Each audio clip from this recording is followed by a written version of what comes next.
본문의 말씀을 중심으로 내 부모를 공경하라, 이런 주제의 말씀을 드리겠습니다. 출애굽기 20장 12절 말씀에 내 부모를 공경하라, 그리하면 내 하나님 여호와가 내게 준 땅에서 내 생명이 길리라. 또 신명기 5장 16절 말씀에 너는 내 하나님 여호와의 명한 대로 내 부모를 공경하라, 그리하면 너희 하나님 여호와가 내게 준 땅에서 내가 생명이 길고 복을 누리리라. 에베소 6장 1절에서 3절 말씀에 자녀들아 주 안에서 너희 부모에게 순종하라, 이것이 옳으니라. 아비들아 너희 자녀를 노엽게 하지 말고 오직 주의 교훈과 훈계로 양육하라, 이렇게 말씀했습니다.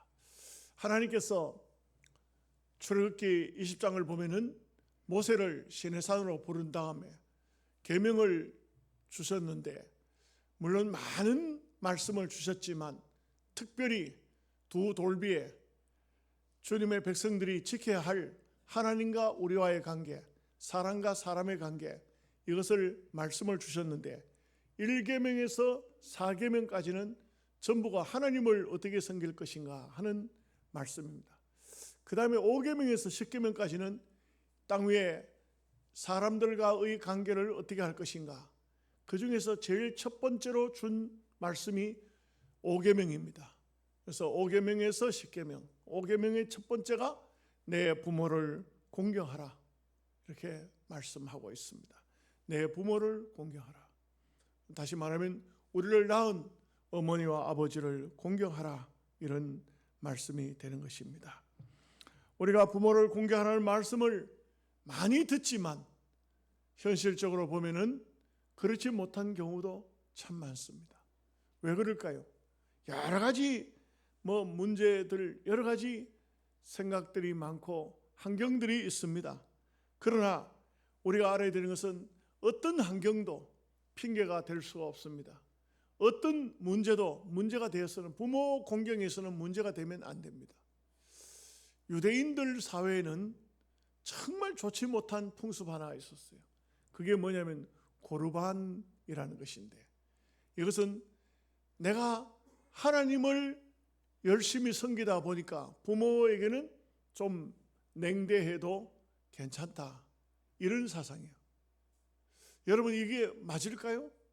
하나님을 잘 섬기기 위해서 하나님을 극진히 섬기다 보니까 부모에게는 소홀하다. 전혀 아닙니다. 하나님 뜻은 그렇지 않습니다. 하나님은요, 우리가 하나님을 잘 섬기는 만큼 부모님도 잘 섬겨야 할 것을 계명으로 주셨다는 겁니다. 이것이 정말 중요한 것입니다. 그렇기 때문에 우리가 부모를 공경한다는 것은, 내 형편 따라서 공경하는 것은 공경이 될 수가 없습니다. 대체적으로 보면은 부모는 자기 자녀를 잘 다독거리고 자녀를 키우고 저들을 위해서 희생하고 봉사합니다. 그런데 자기를 낳아준 부모에 대해서는 왜 그렇게 소홀할까요? 그래서 보면은 어린 시절에는 보면은, 어린아이일 때 보면은 대체적으로 보면은 너 앞으로 장차 어떤 사람이 되겠냐? 아빠 같은 사람이 될 거예요. 엄마 같은 사람이 될 거예요. 너 누구를 좋아하냐? 우리 엄마가 최고예요. 우리 아빠가 최고예요. 너 누구하고 결혼할 건데? 아빠하고 결혼할 거예요. 막 이렇게 이제 막 하다가 조금 이제 청소년기가 되면은 반항기가 들어와요. 그때는 좀 힘들면 애들이 뭐라 하냐면, 왜 나를 낳았습니까? 이런 자식도 있어요. 어머니 왜 나를 낳았습니까? 내한테 물어보지도 않고 왜 낳았습니까? 이런 자녀도 있어요. 힘들면 반항기가 들어와요. 아버지 내한테 해준 게 뭐가 있다고요? 그렇게 합니다. 그러니 청소년기를 지나서 청년기가 되면 사랑하는 사람이 생기죠. 그러면 결혼을 하게 됩니다. 그리고 자식을 놓고 키우면서 부모를 알게 됩니다. 우리 부모님이 이런 마음으로 우리를 키웠겠구나. 그런 말을 해요. 자식을 셋쯤 낳아봐야 그래야 부모의 마음을 안다. 그러잖아요. 젊은 세대들은 보면요, 애가 아프면 뭐 어떻게 감당할 방법이 없으니까 막 같이 울어요. 애가 울면 같이 우는 거예요. 아프면 뭐 밤잠 자지 않고 막 병원에 달려가죠. 그걸 자기 자식을 키워봐야 아는 겁니다. 그러나 또 보면 자식을 키우다 보면은 환경이 부모를 문득문득 부모가 이렇겠군, 내 아버지와 내 어머니가 이런 마음으로 우리를 키워줬겠구나 하면서도 행편이 자식들을 키우는데 그냥 온 심혈을 기울이다 보니까 부모에게 공경해야지 하는 마음은 있는데 어느 날 자식이 크고 이제 부모를 공경하겠다고 돌아보면 부모는 계시지 않는다. 벌써 부모는 세상을 떠나고 없을 수도 있다 이거죠. 자, 오늘 주님의 말씀을 몇 가지 생각해 봅니다. 첫째로, 내 아비를 청종하고 내 늙은 어미를 경히 여기지 말라. 청종이라는 것은 순종하는 것을 말합니다. 부모님 말씀을 듣는 데서부터 효도의 시작이라 이렇게 할 수가 있습니다. 부모님 말씀을 듣는 것입니다.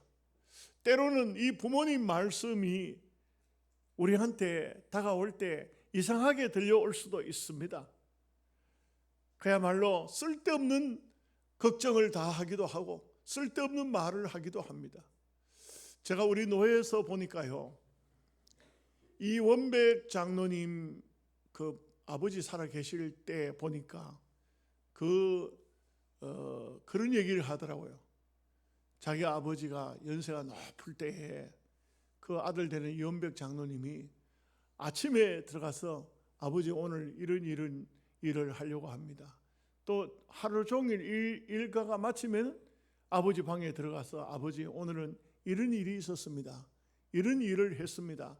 전부 얘기를 아버지하고 나누고 아버지가 그래 오늘 또 고생 많이 했다 들어가서 자거라.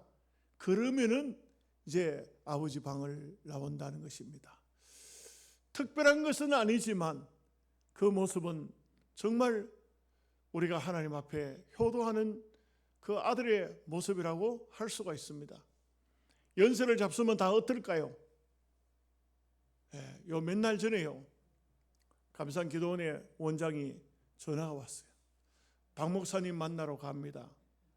저를 만나러 오신다고. 왜 멀리 왜 이렇게 오시냐고. 박 목사님 집회 오라 해도 건강이 안 좋아서 못 오고 해서 내가 박 목사님 얼굴 보고 싶어서 온다는 거예요. 그거 어떻게 하겠어요? 그날 또 토요일 날이라. 그래서 우리 부목사님하고 전도사님하고 같이 이 밤에 산책 정식 그 집에 갔어요. 갔는데 내가 가서 그 원장이 얘기하는 거 가만 들으면서 참 심각하다. 그 유엔 평화 마을이 이사가 한 100명쯤 되다가 너무 이게 복잡하고 문제가 많이 생겼어. 이사를 확 줄였어요. 15명의 이사가 줄였어요. 제가 그 이사 중에 한 사람이에요. 목사가 3사람이고 거기는 법률가도 있고 변호사도 있고 거기는 건축가도 있고 그 15명의 위원들 가운데 있어요. 그래서 이제 저도 위원이에요. 그래서 그 위원회 무슨 행사할 때마다 어떤 행사할 때마다 제가 사과 암만 비싸도 사과 한 5상자 사가지고 가서 그 대접하고 이렇게 했는데 이 어른이 와가지고는 유엔 평화 마을에 대해서 설명을 하는 거예요. 그걸 처음부터 끝까지 계속 설명을 하는 거예요. 내가 이게 우리 부목사하고 전도사하고 들으라고 하는 얘기인가? 그게 아니고 내한테 들으라고 하는 얘기 지금. 끝까지 내가 얼굴 표정 하나 변하지 않고 고개를 끄덕이면서 들으면서 웃기도 하고 이렇게 했어요. 근데 원장님 가고 난 다음에 우리 부목사 보고 내가 유엔평화마을의 이사야. 근데 저 원장님이 지금 그거 설명한다고, 나이가 86세거든. 암 수술을 3번 했거든요. 그러니 치매가 온 것 같아. 내가 보니까 살짝 치매가 온 것 같아. 완전히 긴가민가 하면서도 계속적으로 그 얘기를 시작했다가는 끝을 맺지 못하고 계속 막 장황하게 늘어놓는데, 제가 그 얘기를 다 들으면서 이렇게 기도를 많이 하는 분도 연세를 잡수면 치매가 오는구나. 치매 내지는 치매 초기가 된 것 같아요. 예? 우리가 어머니 아버지를 모시다가 보면은 다 연세를 잡수면은 어떤 자식은 그래요. 아버지, 그건 내한테 아마 5번째 얘기하는 거예요. 지금 아버지는 처음 얘기하는 줄 알아. 옛날 항수관 박사가 그런 얘기를 했잖아요. 문 앞에 참새가 나와 있는데, 아들아, 저 새가 무슨 새냐? 아들이, 아버지 참새예요. 또 조금 있다가, 아들아, 저 새가 무슨 새냐? 참새라니까요. 아버지가 시무룩해 있더니 한참 더 있다가, 아들아, 저 새가 무슨 새냐? 화물 아들이 질렀어요. 근데 어머니가 하는 말이, 얘야, 너는 어릴 적에 저 새가 무슨 새냐? 참새를 보고 7번, 8번 물었는데 아버지는 항상 참새다, 참새다. 그러면서 우리 아들 참 똑똑하지, 우리 아들 훌륭하지, 너는 그래 아버지가 3번 물으니까 그렇게 과음을 지르냐? 아버지는 연세를 잡수면 아버지는 다 치매기도 온다 이거예요. 그것이 바로 우리 인생이에요. 왜 그럴까요?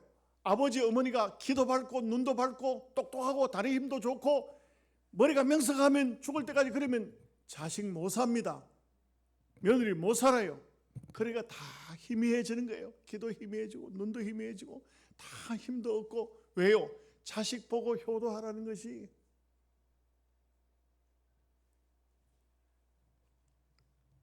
그렇습니다. 우리가 이 땅에 사는 삶 속에 살다가 보면 참 세월이 지나면 바울이 말한 것처럼 육신은 후패해져 가는 겁니다. 안 늙는 사람이 어디 있겠어요? 여러분 연세 잡수신 분들 한번 대답해 봐요. 늙고 싶어요? 늙고 싶은 사람이 어디 있어요? 치매 걸리고 싶어요? 그런 사람 아무도 없어요. 그런데 어떻게 합니까? 세상이 가고 세월이 가는데 어떻게 하겠어요? 다 시간이 지나면은 다 늙고 병들고 다 그렇게 되도록 되어 있습니다. 그렇기 때문에 오늘 성경이 뭐라고 하냐면은 내 아비를 청종하고 아버지 말씀 좀 듣고 어미를 경히 여기지 말라. 어미를 함부로 대하지 말라. 어머니를 함부로 대하지 말라. 저는 제가 지금도 기억이 나는 게 있어요. 제가 처음 영양을 와서 신방을 다닐 때에 어떤 젊은 집사님 네분이 그 집에 나는 어머니가 계신 줄 몰랐어요. 그 집에 갔더니 어머니가 골방에 뒷방에 있다가 예배를 드리러 나오신 거예요. 근데 며느리가 어머니 들어가세요. 그 어머니가 막 안 들어가려고 그래요. 그래 며느리가 과음을 지르니까 아들도 또 하는 말이 어머니 들어가라고.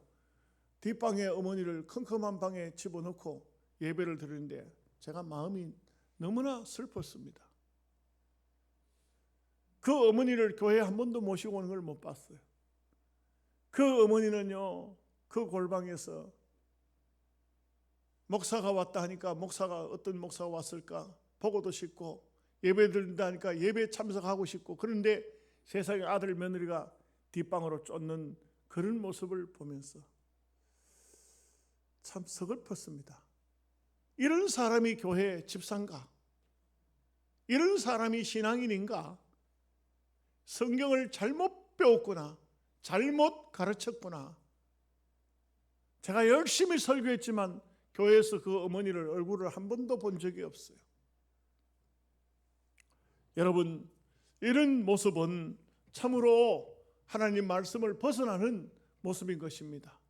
그래서 우리가 아비에게 청종하고 어미를 경히 여기지 말라 기억해야 됩니다.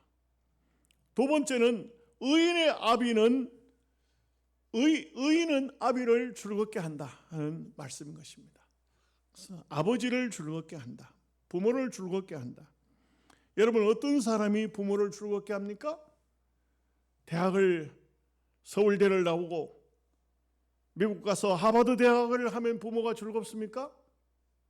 부모를 제대로 알지도 못하면 부모가 참 자기를 낳아준 부모에 대해서 공경할 줄 모르고 부모를 알지 못하면 이것은 효도자가 아닙니다. 우리가 성경을 보면은요, 노아 홍수 때 노아의 8 식구만 살아남았죠. 그 참 여러 가지 신비한 게 많아요. 왜 많으냐면 노아의 자식 아들 3명이 다 결혼했는데 자식이 하나도 없잖아요. 손자 손녀가 아무도 없잖아요. 홍수 전에는요, 자식도 하나님이 산하 제한을 하신 것 같아. 자식도 못 낳고 딱 단초를 한 8명의 식구만 방주에 들어갔어요. 그 사람들만 구원받았어요. 함과 셈과 야벳이에요. 그러고 난 다음에 홍수 심판이 끝이 났어요. 온 세상은 완전히 다 물에 잠겨서 다 죽은 거예요. 요 8명의 식구만 살아났어요. 아마도 노아에게는 아주 이 홍수 심판 이후가 구원받은 이후지만 감격보다는 스트레스가 온 것 같아요. 여러분, 그런 경우가 많이 있습니다. 은혜를 받은 성도가 은혜를 많이 받고 난 다음에 또 스트레스를 받는 경우도 있어요. 이게 보면 참 묘한 것이, 부흥회에 참석해서 일주일 동안 은혜 많이 받고 마지막 날 가서 대판 부부 싸움이 벌어진다. 이런 경우 있어요. 여러분들은 경험을 안 해보셨겠지만 그러나 그런 경우도 있습니다. 노아의 마음을 누가 이해하겠습니까? 노아만 알지. 그 서글픈 마음, 하나님의 세상에 심판이 왔지만 악인들이 죽었다는 것도 고통스럽지만 노아는 거기에서 포도주를 많이 먹고 술이 취해서 옷을 벗고 잠들어 있었습니다. 이런 모습을 함이 들어갔다가 아버지의 벌거벗은 모습을 보고 그 아버지가 그런 상태 같으면 얼른 이불을 갖다 덮어서 아버지 수치를 가려야 될 텐데 함은 나와서 그 아버지의 수치를 자기 형제들에게 드러냈다. 그 얘기를 들은 셈과 야벳은 아버지의 하체를 보지 않기 위해서 뒤로 돌아서서 이불을 가지고 들어가서 아버지를 덮어주었어요. 아버지가 깨고 난 다음에 이런 말씀을 합니다. 함에 대한 슬픈 마음을 말씀하지 않아요. 함의 아들 가나안은 종의 종이 되라 이렇게 말합니다. 부모가 하나님 앞에 믿음의 삶을 살아야 자식들이 복을 받고, 부모가 부모를 잘 못 섬기면 그 자식이 벌을 받는 원리가 성경에 나와요. 그래서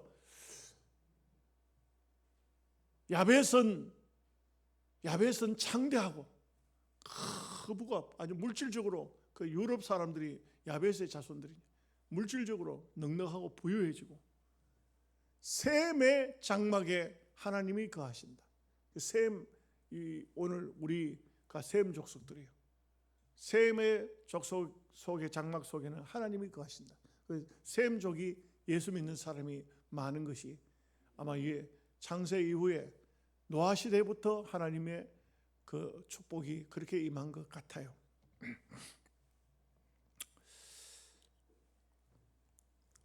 링컨 있죠. 아브라함 링컨. 이 사람에 대한 부모에 대한 얘기가 성경에 참 그 링컨의 전기에 많이 나와요.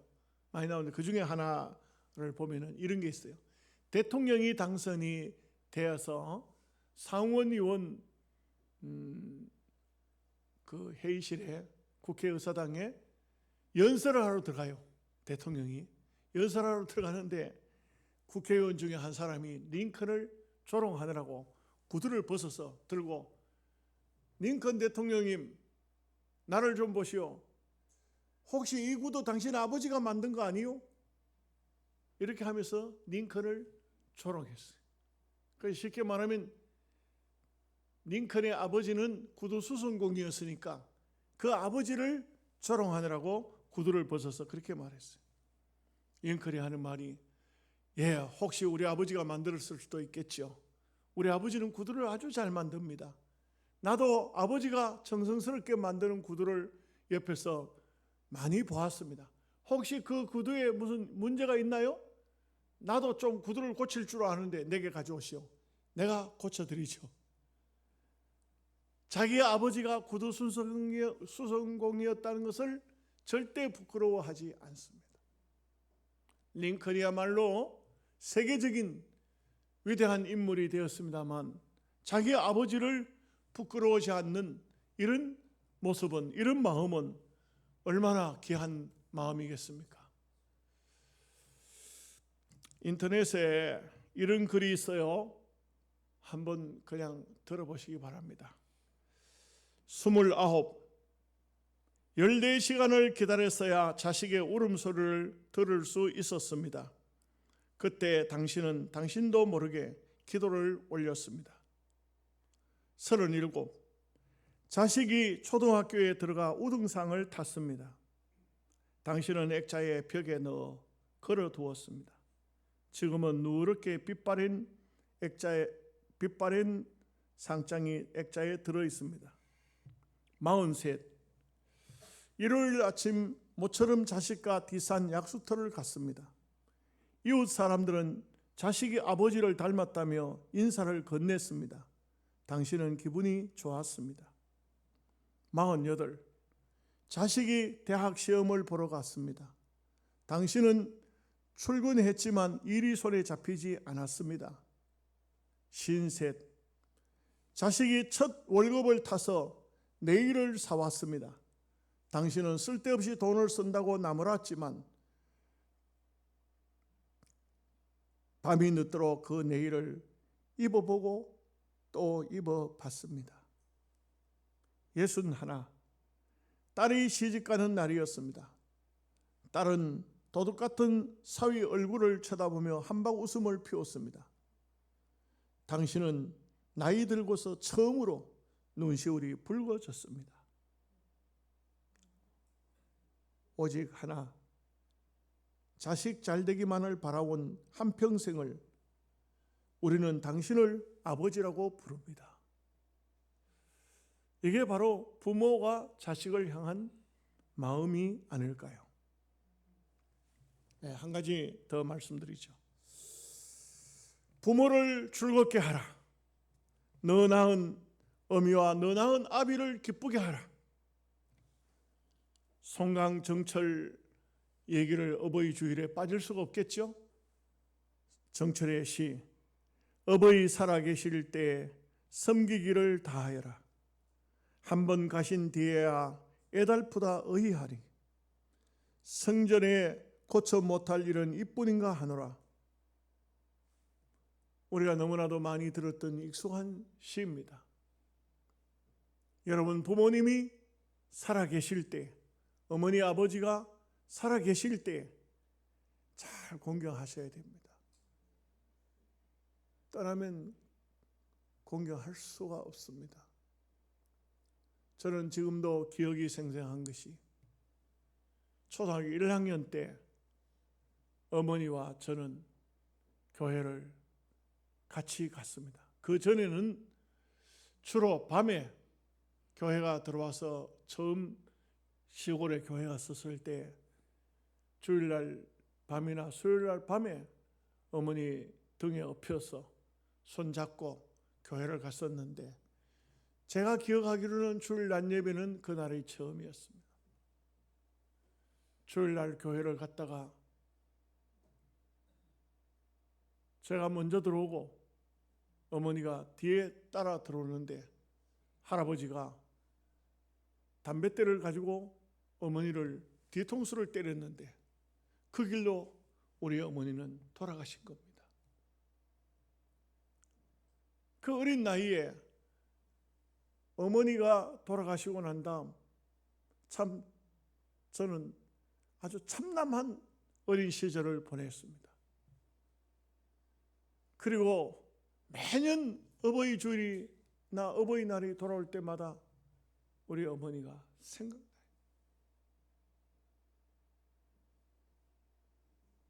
제가 인터넷에 우리 카톡방에 한 줄 글을 써 올렸어요. 어머니 보고 싶습니다. 꿈이라도 한번 어머니 얼굴을 봤으면 좋겠습니다.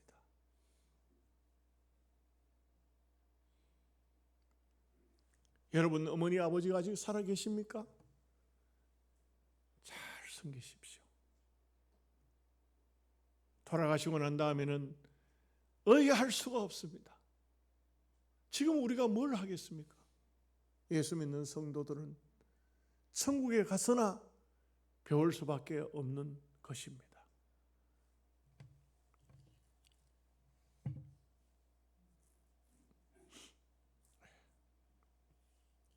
자식은 부모를 위해서라면 못할 일이 없죠.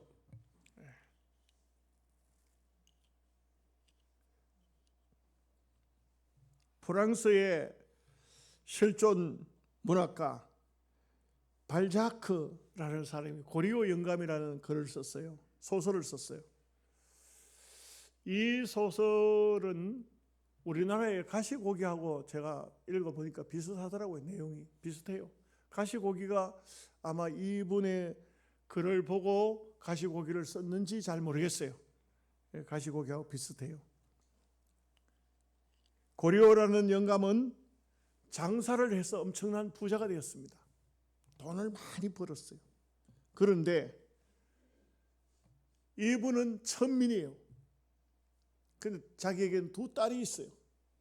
이 두 딸을 시집을 보내는데 딸이 참 영리하고 이쁘고 하지만, 그러나 천민은 천민들밖에는 같이 결혼을 못해요.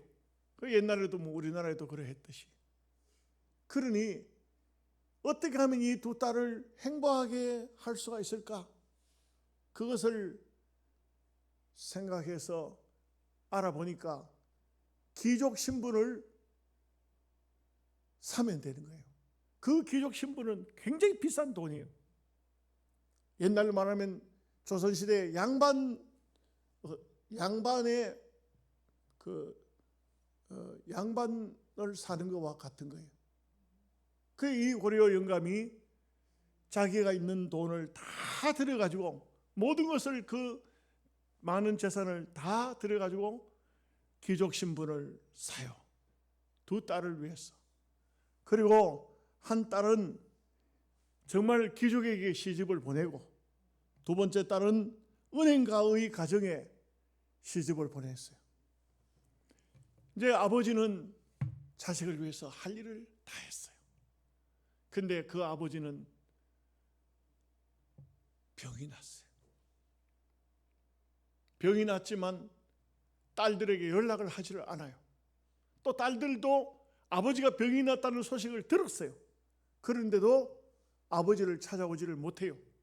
왜냐하면 이 천민 신분이 드러나면 불이익이 될까 봐. 딸들도, 아버지도 혹시 딸들이 천민 신분이, 내가 천민이라는 것이 신분이 드러나면 딸들에게 불리한 일이 있을까 봐 아버지는 그 딸들에게 연락을 하지 않고 그야말로 쓸쓸히 혼자 죽어가는 얘기가 고리오 영감이라는 얘기예요. 부모는 그렇습니다. 자식이 잘 될 수만 있다면 무엇이든지 못할 일이 없습니다. 근데 자식은 부모를 향한 그 마음을 몰라요. 여러분, 이런 어버이 주일을 통해서 다시 한번 부모님에 대한 고마움과 감사함, 그리고 살아계신다면 남은 시간까지 최선을 다해서 섬기는 여러분 되시기를 주님의 이름으로 축복합니다. 아멘. 기도하겠습니다. 하나님, 우리 아버지